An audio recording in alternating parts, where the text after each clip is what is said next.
Section. In an actual test, you will answer 35 to 45 questions to demonstrate how well you understand spoken English. There are 3 types of tasks. You will not be able to return to previous questions. Listening section.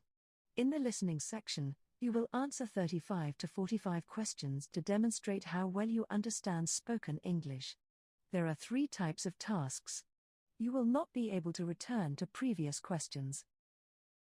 Module 1. The clock will show you how much time you have to complete each question. You can use next to move to the next question. The first task is listen and choose a response. In this task, you will listen to a sentence or question. You will then read 4 sentences and choose the option that is the best response. What time does the dining hall close?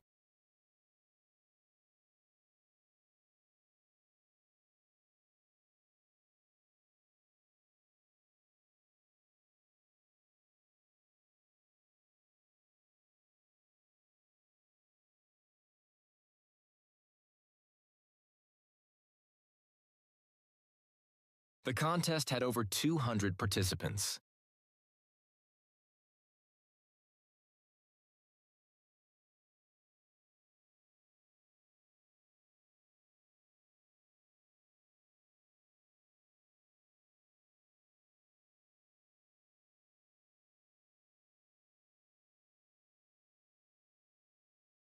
Did you take the bus to campus today?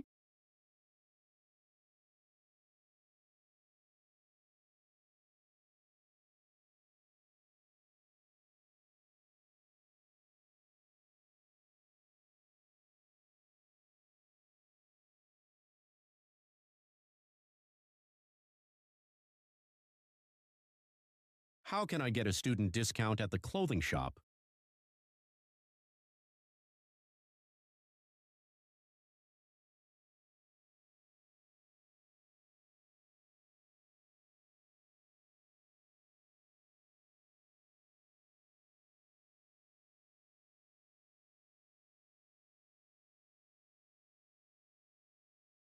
The first aid course is already fully booked.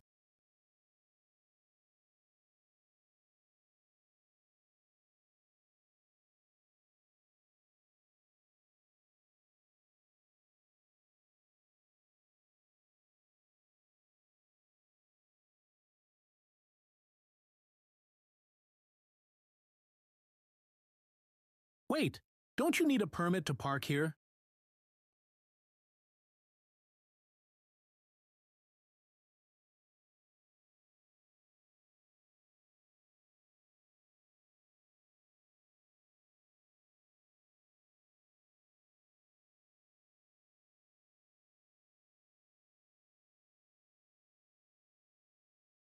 Isn't the orchestra having a concert this weekend?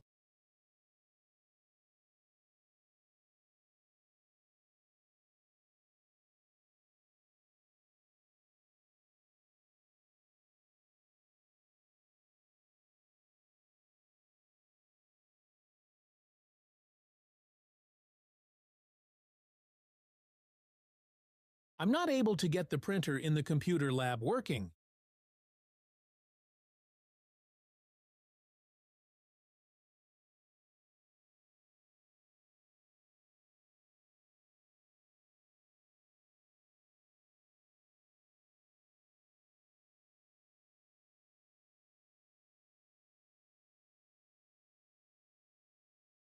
Aren't the guest speakers staying on campus?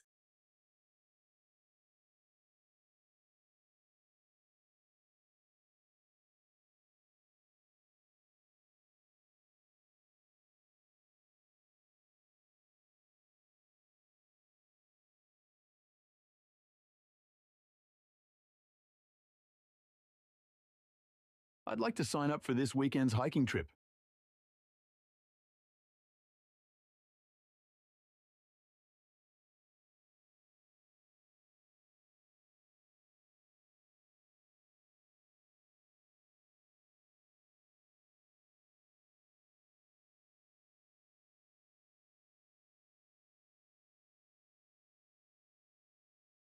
Once the ticket portal goes live, make your purchase right away.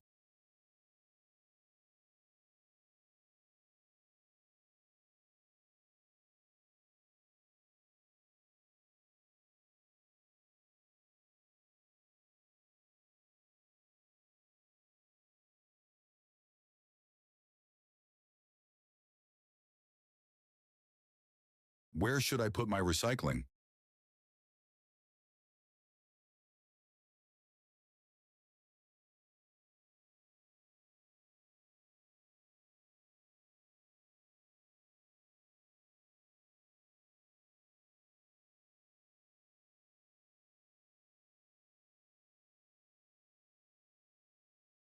Listen to a conversation.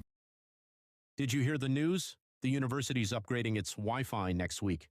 That's awesome. There are dead spots in some of my classes, which is really frustrating. Yeah, it should cover the whole campus now. That'll make studying a lot easier than before. I can't wait. This is long overdue.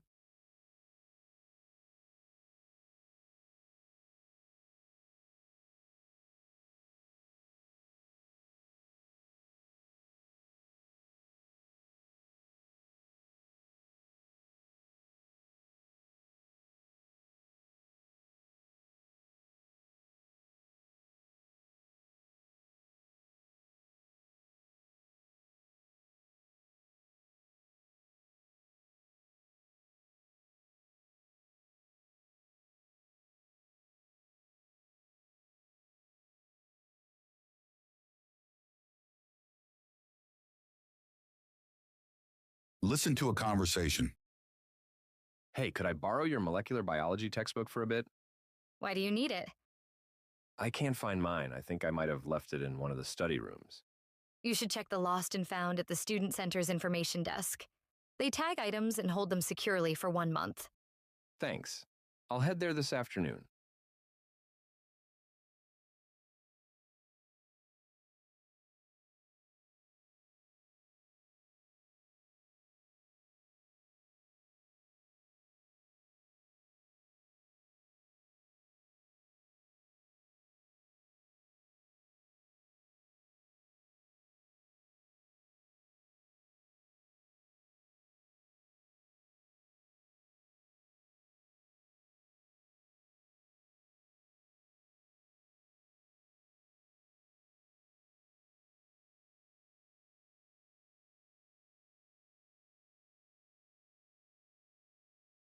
Listen to a conversation. I signed up for History of Jazz this semester. Really, that's pretty different from your engineering major. Isn't that risky for your GPA? It's not a problem. I registered for it as a pass-fail class. If I pass, I get credit, but the grade doesn't affect my GPA in any way. Okay, that sounds safer.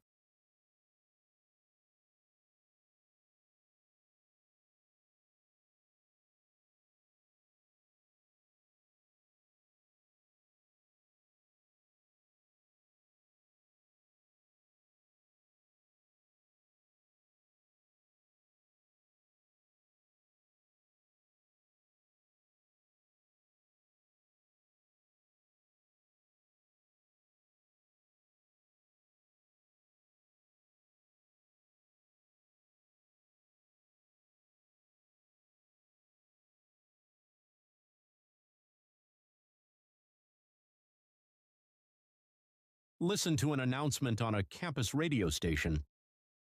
Up now is a notice for students. All classes normally held on the second floor of the Granger building will be temporarily relocated next Monday. This is due to fixing some cracked floor tiles.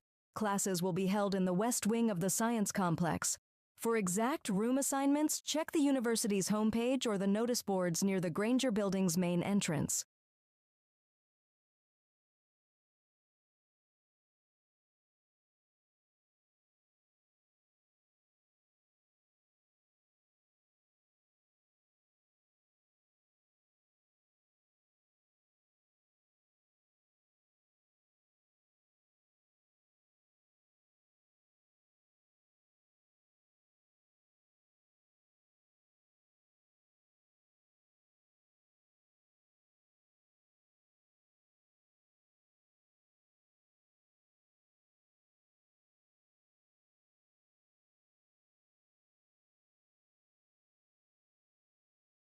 Listen to an announcement in a classroom. I've been getting a lot of questions about the midterm, so let me clarify. The exam will include 30 multiple-choice questions and 2 short essays. The essays should be well organized and have at least 200 words each. The questions will cover chapters 1 through 5 from the textbook. And be sure to bring 2 pencils so you have a spare.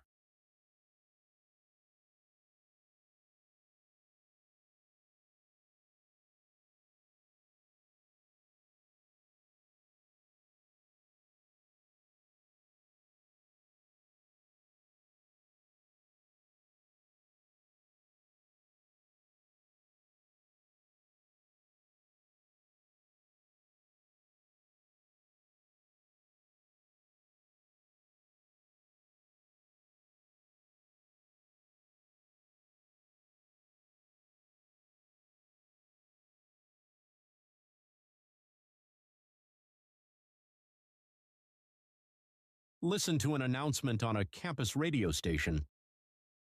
Graduation is coming up, so here are some quick job interview tips. First, dress professionally. Second, practice answering common questions, like describing your strengths. Finally, be on time. It shows reliability. Good luck to everyone entering the job market. We're all cheering for you here at Campus Radio.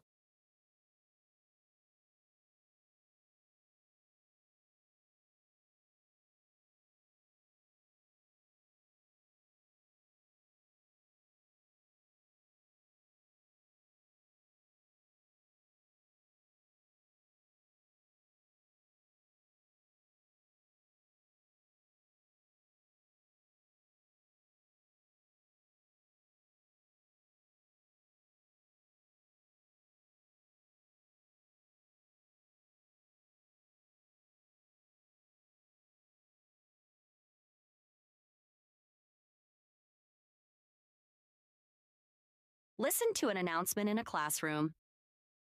DC Chemicals Incorporated is looking for 2 students to join their internship program. The company isn't affiliated with the university, but is hiring university students. This is a part-time role offering valuable hands-on experience. If you're interested, please come talk to me after class, and I'll provide you with more details.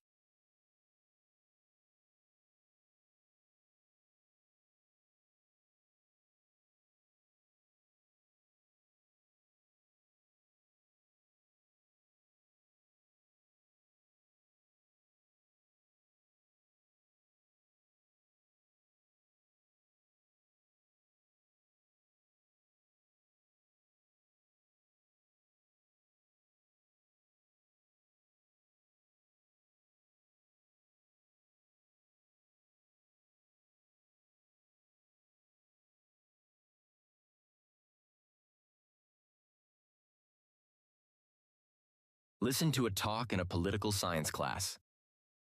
Now, let's talk about the alternative vote system, which differs significantly from the traditional approach of majority wins.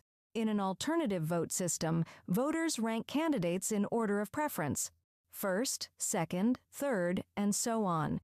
If no candidate wins more than 50% of the first-choice votes, the candidate with the fewest votes is eliminated, and those votes are redistributed based on each voter's next preference.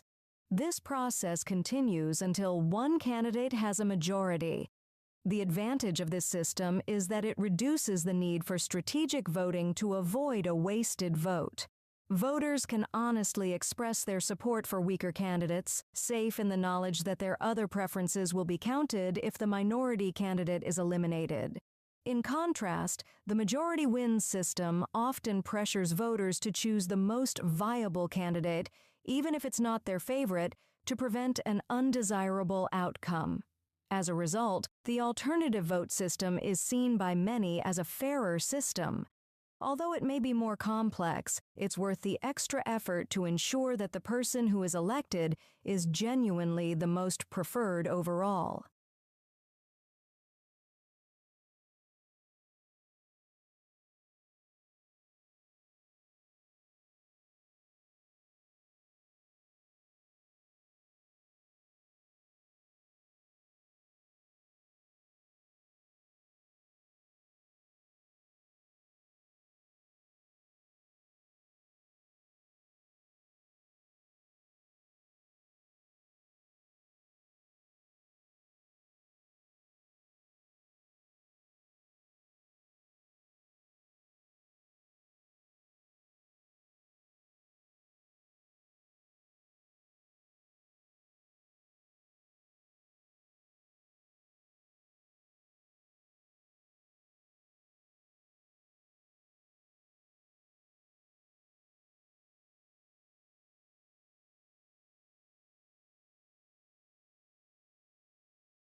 Can I reserve a table in the cafeteria?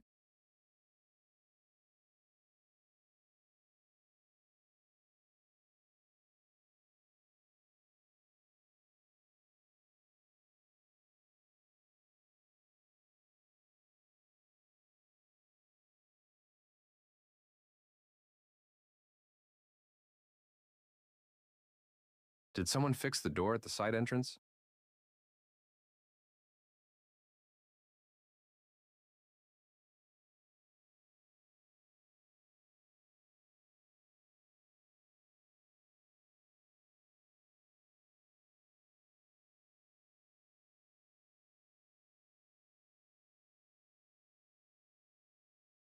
Why is the walking path off limits today?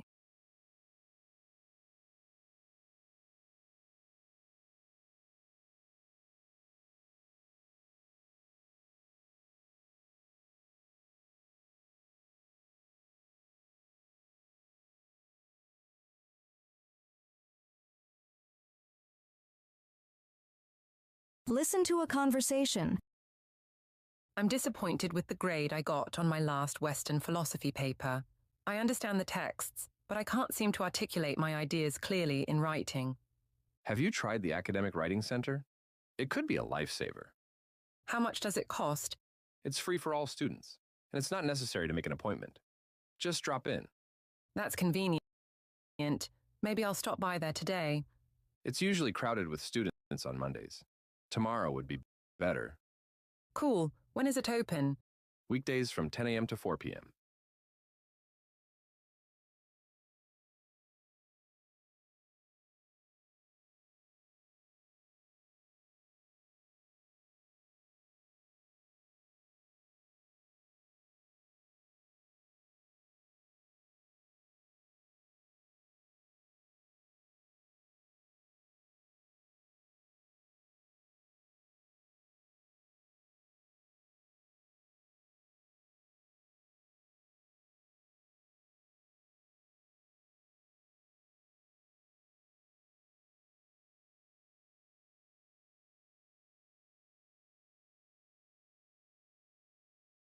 Listen to a conversation.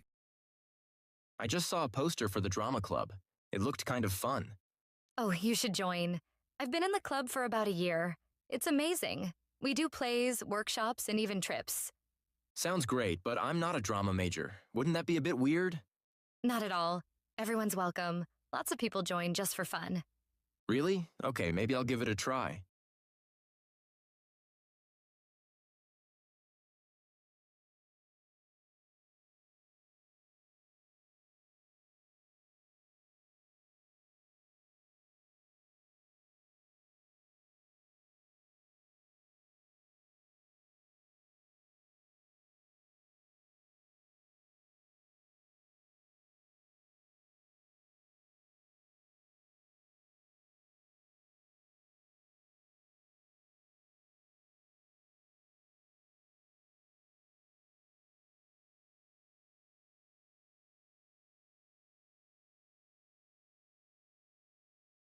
Listen to a talk in a medical class.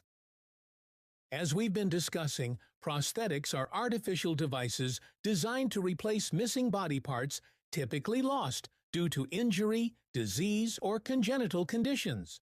But what's truly exciting is how the latest advancements are transforming both the functionality and accessibility of prosthetics. Let's start with prosthetics controlled by microprocessors. These devices use embedded sensors and computer chips to monitor and respond to the user's movements in real time. For example, a leg prosthetic can automatically adjust its resistance while walking on uneven terrain or when going up or down stairs. This not only enhances stability and safety, but also reduces strain on other parts of the body and provides a more natural gait.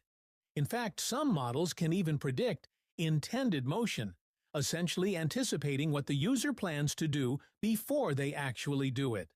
A decade ago, that was unheard of. Now, as you might imagine, such technology can be prohibitively expensive. That's where 3D printing comes in. Researchers and clinics are using it to create customized prosthetic limbs at a fraction of the cost of conventional manufacturing.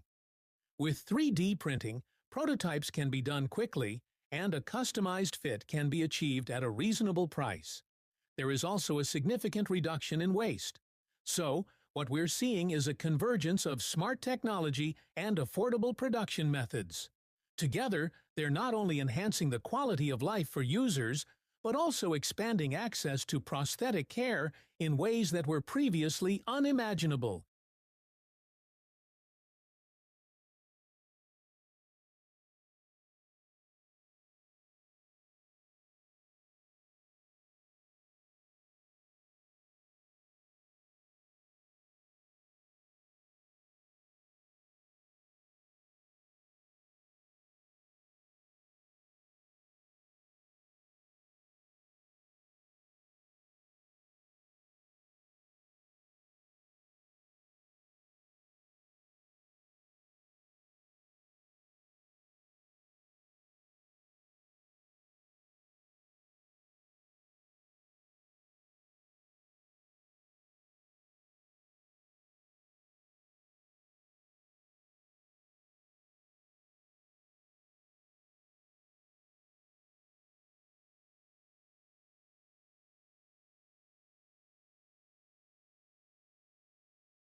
Listen to a talk in a music class. Now, let's take a look at how the strings of musical instruments have evolved over time. Historically, strings were made from animal intestines, specifically sheep gut. These strings were valued for their warm, rich tone. They were flexible and produced a sound that many describe as more expressive and nuanced than modern alternatives. However, gut strings came with significant drawbacks. They were highly sensitive to changes in humidity and temperature, which made it difficult for musicians to create a consistent sound. The strings also wore out quickly, requiring frequent replacement. For these reasons, by the early 20th century, string makers began experimenting with synthetic materials. Eventually, steel and nylon strings became the standard, bringing much more durability and consistency than traditional strings. Nylon strings are favored by beginners, as they put milder pressure on the fingertips. Steel strings are usually not 100% steel. A thin ribbon of wire made from another metal such as nickel or bronze is wrapped around the core. Modern strings produce a brighter, purer tone and are far less affected by environmental conditions. For professional musicians performing on large stages or recording in studios, these advantages are hard to ignore. That said, personally, I have a soft spot for traditional strings. Yes, they can be temperamental, but in the right context, especially in period music performances, they provide an authenticity and depth of tone that modern strings simply cannot replicate. So while practicality has largely driven the shift toward synthetic and steel strings, there's still a place for the traditional sound in certain situations.